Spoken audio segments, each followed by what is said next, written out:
কি মতামতের ভিন্নতা এসে গেছে, মানে একই কেন্দ্র করে ধরুন একটা সরকারি চাকরির ক্ষেত্রে একজন অ্যাস্ট্রোলজি পার্সোনালিটির কাছে গেছেন, তিনি বলছেন প্রেডিক্ট করছেন আছে, আর একজন বলছেন নেই। এই তফাৎটা কেন হচ্ছে? তাহলে প্রকৃত বিশ্লেষণ বা ক্যালকুলেশনটা সেখানে কোথাও একটা ঘাটতি হচ্ছে। হ্যাঁ, সূক্ষ্ম অনেক আছে। এই যে বললাম রবি বুধ বৃহস্পতি, এখানে আবার কোন দিকটা পাল্লা ভারী? যদি বুধের পাল্লা ভারী হয়, সে কিন্তু একজন চার্টার্ড অ্যাকাউন্টেন্ট বা সরকারি ইনডাইরেক্ট সরকারি ট্যাক্স কনসালটেন্ট হতে পারেন। সেক্ষেত্রে প্রচুর অর্থ রোজগার করতে পারবেন। আমার বহু ক্লায়েন্ট আছে, তারা বড় বড় চার্টার্ড অ্যাকাউন্টেন্ট, বড় বড় ট্যাক্স কনসালটেন্ট। হ্যাঁ, তারা সরকারি বিভিন্নভাবে কাজকর্ম করে। হ্যাঁ, তো তিনি সেটা হতে পারে। সেক্ষেত্রে রবি বুধ এবং বৃহস্পতির মধ্যে কার পাল্লা ভারী বাই ডিফল্ট, বা কাকে পাওয়ার আপ করা দরকার, তবে সেই টেন্ডেন্সিটা সেই দিকে যাবে 100%, অন্যথায় 10% অন্য জায়গায় পাবে হয়তো। এই সমস্তগুলো ক্যালকুলেশন করে সময় নিয়ে দেখে আমাদের একটা জায়গায় সিদ্ধান্তে আসতে হয়।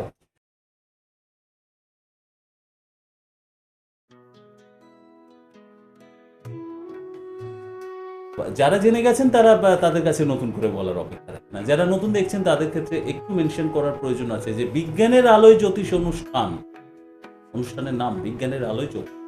তো কাজেই নামকরণ থেকে আপনারা বুঝতে পারছেন যে কেন এটা একটু হলেও আলাদা, আর কেন এখানে অ্যাস্ট্রোলজি নিয়ে পয়েন্ট অফ ভিউ, মানে দেখার দৃষ্টিভঙ্গিটা কতটা তফাৎ এবং প্রয়োগের ক্ষেত্রটা তো বটে। তো আজকের এপিসোডেও আমরা এগোবো।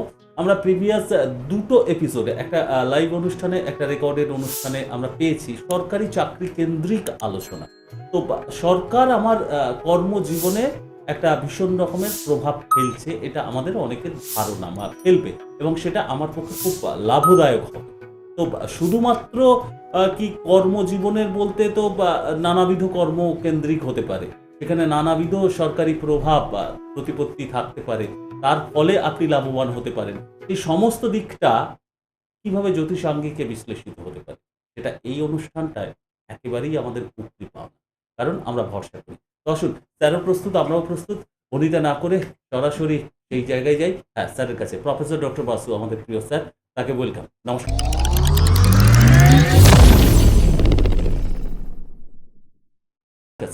Thank you. গণিত শাস্ত্রের দুটো অপারেশন আমরা জানি, বেসিক অপারেশন, মূল অপারেশন। এটা কি? এক হলো যোগ, আর এক হলো বিয়োগ।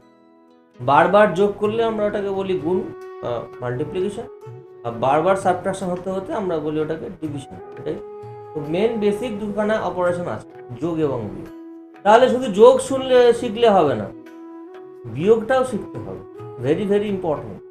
সবাই বেশিরভাগ ক্ষেত্রে দেখেছি একটা জায়গায় আলোচনা হয় যোগ নিয়ে, কার কি যোগ আছে না আছে, কেউ বিয়োগ নিয়ে আলোচনা করে না। সব থেকে আমার এটি আশ্চর্য লাগে, বিয়োগটাকে আপনারা সরিয়ে দিচ্ছেন কি করে? এটার পেছনে কিছু কারণ আছে হয়তো। তো ব্যাপারটা হচ্ছে, দোষটা আমি মানে কাউকে দোষ দিচ্ছি না, তো এগুলো একটু ভাববেন, ভাবার বিষয় আছে। কারণ যোগ সাধারণভাবে আমরা বলি কিছু গ্রহের কম্বিনেশন একই জায়গাতে রয়েছে, তাই তো যোগ। বুধাদিত্য যোগ, বুধ প্লাস আদিত্য, আদিত্য মানে সূর্য, সূর্যের তো অনেকগুলো নাম, তাই বুধাদিত্য। অর্থাৎ কোথাও বুধ এবং রবি যদি কারুর চার্টেতে কোনো একটা স্থানে একসঙ্গে থাকে, বুধাদিত্য যোগ মানে দারুণ যোগ, দারুণ, মানে সরকারি চাকরি বাঁধা। এত কিছু স্যার খরচাও করলো, স্টোন ফোন নিলো, রেমেডি নিলো, হলো না কেন? কোথায় সরকারি চাকরি? এত বয়স পেরিয়ে গেল চাকরি পরীক্ষা দিতে দিতে, হলো না কেন? হলো না। ভাব চার্ট, একটা কোনো যোগ আদৌ সে যোগের ফল পাবে কিনা দেখতে গেলে দেখতে হয় ভাব চার্টে। আমি রবি আর বুধ D1-এ এক জায়গায় আছে, দেখা গেল আমরা সেক্ষেত্রে আমরা দেখছি ওখানে যোগ তৈরি করছে, কিন্তু ভাব চার্টে দেখা যাচ্ছে রবি সরে যাচ্ছে, রবি সরে গিয়ে দুস্থানে চলে যাচ্ছে, বা বুধ সরে গিয়ে দুস্থানে চলে যাচ্ছে। তাহলে কোথায় ফল দিল? তাহলে ফলটা কোথায় দিল?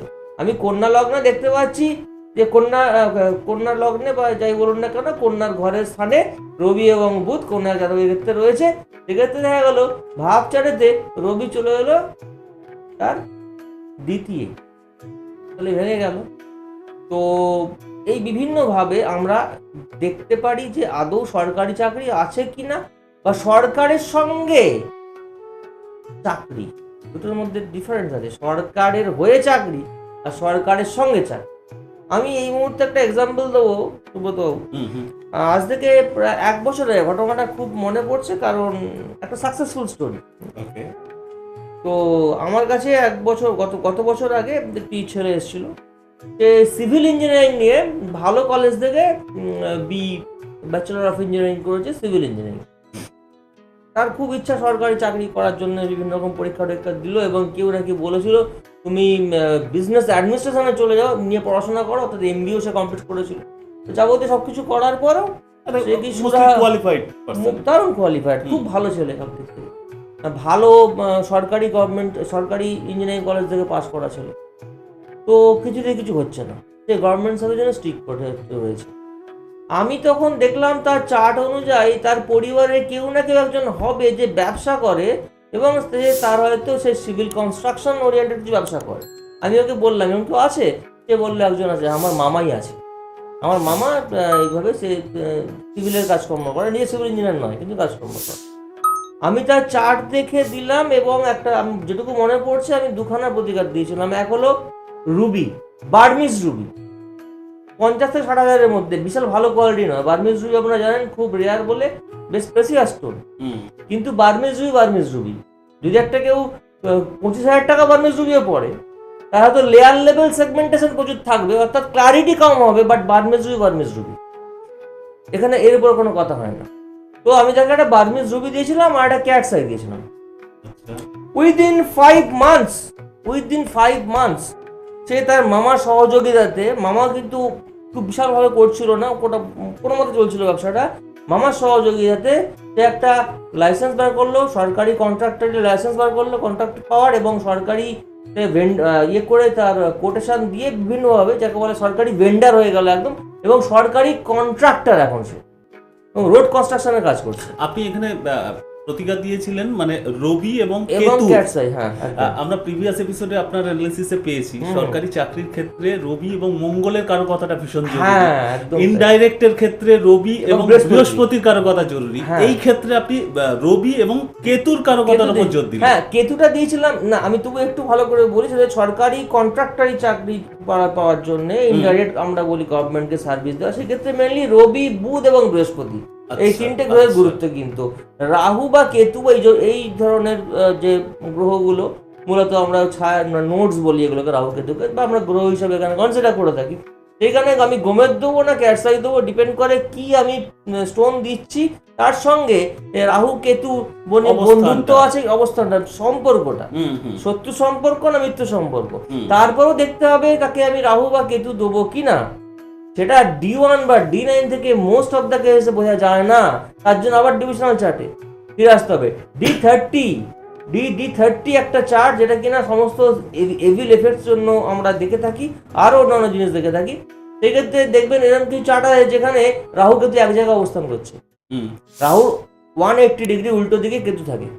কিন্তু ওই ধরনের চার্টে D24, D30, D3 বা D7 এই ধরনের চার্টগুলোতে মেনলি আমরা দেখতে পারি রাহু কেতুর অবস্থানটা খুব সম্বন্ধে আমরা ক্লিয়ার আইডিয়া পেয়ে যাই কাকে পাওয়ার আপ করতে হবে। তো এই সমস্তগুলো এক্সামিনেশনের ব্যাপার, যে একটা চার্ট কিভাবে অ্যানালিস করার পরে দেখলাম তাকে আমি দিয়েছিলাম রবি এবং কেতুর প্রতিকার। সে আজকে মোস্ট সাকসেসফুল রোড কনস্ট্রাকশনে কাজ করছে সরকারি কন্ট্রাক্টর হিসেবে।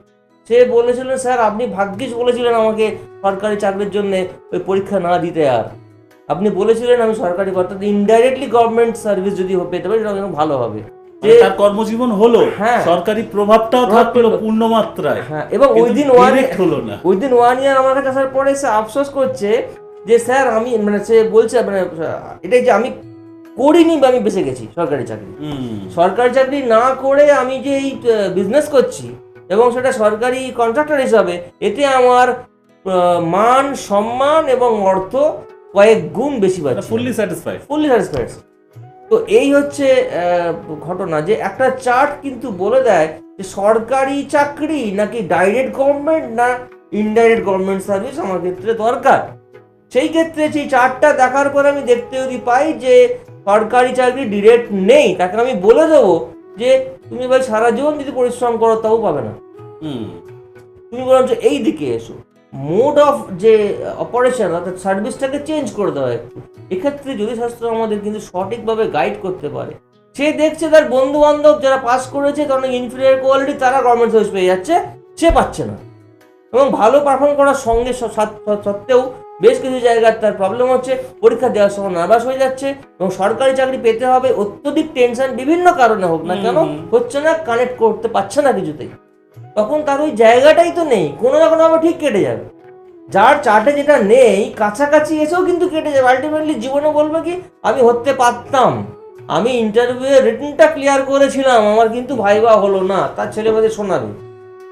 এটাই এটাই হতে পারে, এইটুকু ক্রেডিট আপনারা পাবেন যে আপনি রিটেন পে ক্লিয়ার করেছিলেন কিন্তু আপনি এখন প্রাইভেট জব করছেন। মানে ভাবা যায় এখানে ফুললি কোয়ালিফাইড পার্সন একজন, অথচ তিনি চেষ্টাও করছেন, কিন্তু কোয়ালিফিকেশন থাকা সত্ত্বেও সরকারি ব্যারিয়ারটা তিনি চাকরি মানে করতে পারছেন যেতে পারছেন না, অথচ তার থেকে বিলো স্ট্যান্ডার্ডের মানে সেই অর্থে বলতে গেলে কোয়ালিফিকেশনের দিক থেকে তারা কিন্তু অ্যাচিভ করে যাচ্ছে, বা সেই ভদ্রলোক তার ওই যে কম্পিটেন্স বলুন বা যোগ্যতা বলুন আরো ভালো করে সেই যোগ্যতার প্রকাশ পাবে সে যদি তার জবটার কি টাইপ হবে সেটাকে বুঝে নেয় অ্যাস্ট্রোলজি, রাইট?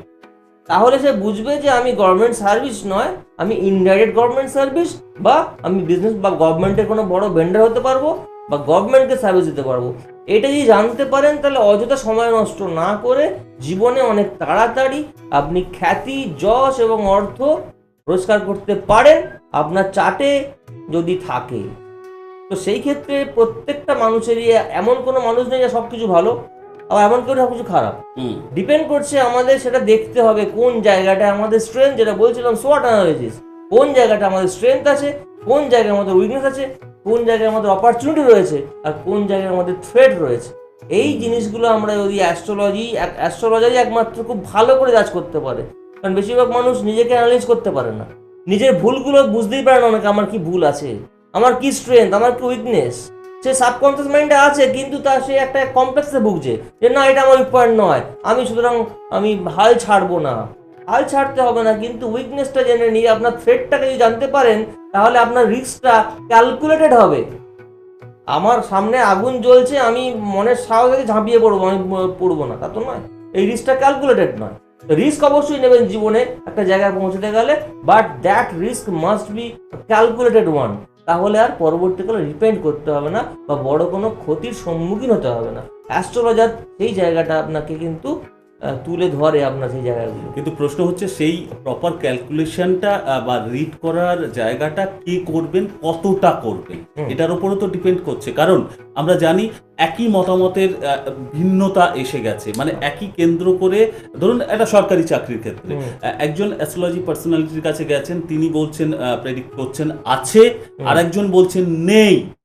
এই তফাৎটা কেন হচ্ছে? তাহলে প্রকৃত বিশ্লেষণ বা ক্যালকুলেশনটা সেখানে কোথাও একটা ঘাটতি হচ্ছে। হ্যাঁ, সূক্ষ্ম অনেক আছে। এই যে বললাম রবি, বুধ, বৃহস্পতি, এখানে আবার কোন দিকটা পাল্লা ভারী, যদি বুধের পাল্লা ভারী হয় সে কিন্তু একজন চার্টার্ড অ্যাকাউন্টেন্ট বা সরকারি ইনডাইরেক্ট সরকারি ট্যাক্স কনসালটেন্ট হতে পারেন, সেক্ষেত্রে প্রচুর অর্থ হতে পারবেন। আমার বহু ক্লায়েন্ট আছে তারা বড় বড় চার্টার্ড অ্যাকাউন্টেন্ট, বড় বড় ট্যাক্স কনসালটেন্ট, হ্যাঁ, তারা সরকারি বিভিন্নভাবে কাজকর্ম করে, হ্যাঁ, তো তিনি সেটা হতে পারে। এক্ষেত্রে রবি, বুধ এবং বৃহস্পতির মধ্যে কার পাল্লা ভারী বাই ডিফল্ট, বা কাকে পাওয়ার আপ করা দরকার, তবে সেই টেন্ডেন্সিটা সেই দিকে যাবে 100%, অন্যথায় 10% অন্য জায়গায় পাবে হয়তো। এই সমস্তগুলো ক্যালকুলেশন করে সময় নিয়ে দেখে আমাদের একটা জায়গায় সিদ্ধান্তে আসতে হয়। সিদ্ধান্ত স্যার এই মুহূর্তে সময় আমাদের জানিয়ে দিয়েছে, থামতে হবে। কিন্তু ওই যে সময়ের কথা আসলো, একটু শেষ প্রান্তে শেষ সময় মনে করিয়ে দিয়ে আজকে বিদায় নিই, যে যারা স্যারের সঙ্গে যোগাযোগ করতে চান, স্যার তো লং টাইম নিয়ে প্রেডিকশন ক্যালকুলেশনটা করেন, এটা তো বুঝেই গেছেন, জেনেই গেছেন।